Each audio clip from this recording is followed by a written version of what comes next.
The Confederación Regional Obrera Mexicana, or Regional Confederation of Mexican Workers. This was a federation of labor unions in Mexico. It was founded in Saltillo in 1918 at a Congress of Labor Delegates called by Venustiano Carranza. The federation's major leader was Luis Napoleon Morones. He made a difference from the traditionally anarchist stance of Mexican labor to a nationalist position.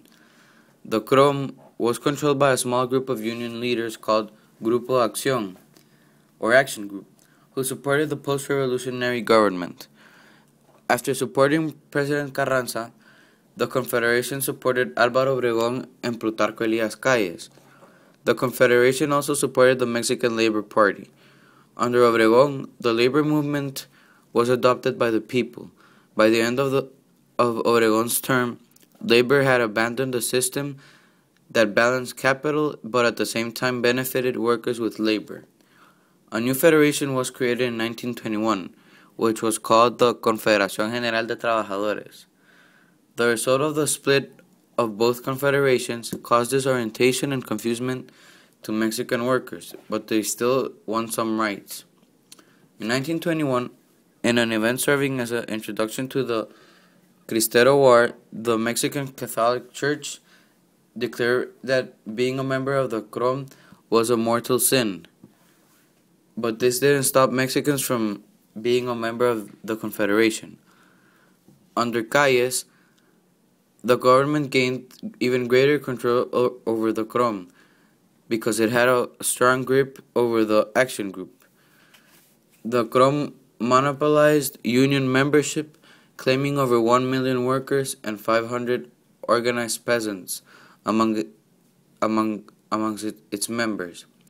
In reality, there were only about 20,000 members that had their payment pending. The CROM became the Confederation of Mexican Workers in 1936, making an alliance with the populist president Lázaro Cárdenas and the ruling party of the Mexican Revolution. The CROM still continues to exist, but it is only the third largest labor federation in Mexico.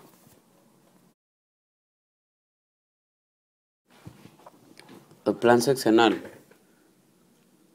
The Plan Sexenal was a political project of the government in which developments required a continuity of 6 years for the presidents. The Second National Revolutionary Party convention held in the city of Querétaro was intended to nominate the candidate for the presidential term from 1934 to 1940 and develop a plan to serve as a government program to the new president, who, according to the amendments made by the Constitution, would last 6 years in the exercise of power. Lázaro Cárdenas was elected as that candidate. In the project's first 6-year plan, there were serious discussions, especially in education and in agricultural aspects. The 6-year plan was suggested by Calles at first. However, already in discussions of the project, there was an evident presence of some radicals who did not support Calles. The 6-year plan was more than a political agenda.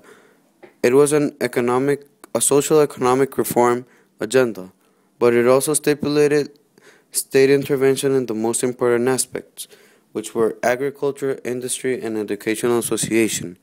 The economic field was mainly oriented towards nationalism. In discussions on agricultural policy was the central voice supported by Graciano Sanchez, who made a strong criticism of the way in which land reform was effected. Sanchez noted the deplorable conditions in which many peasants were living. At the end of discussions, they concluded that land reform would only end when it had fully satisfied peasant demands. But in discussing political matters, there were radical conclusions which opposed Calles' ideals. Referring to organization of labor unions, their performance would be limited by the state. The propositions to the Article 3 made by the people were approved by the Congress.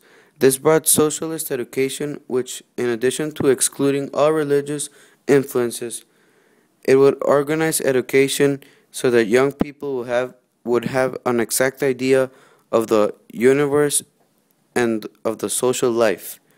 Although 6-year plan Although this 6-year plan had no uniformity as a whole and was impossible to do under the economic conditions Mexico was, it served as a platform for social reforms of the Cárdenas regime.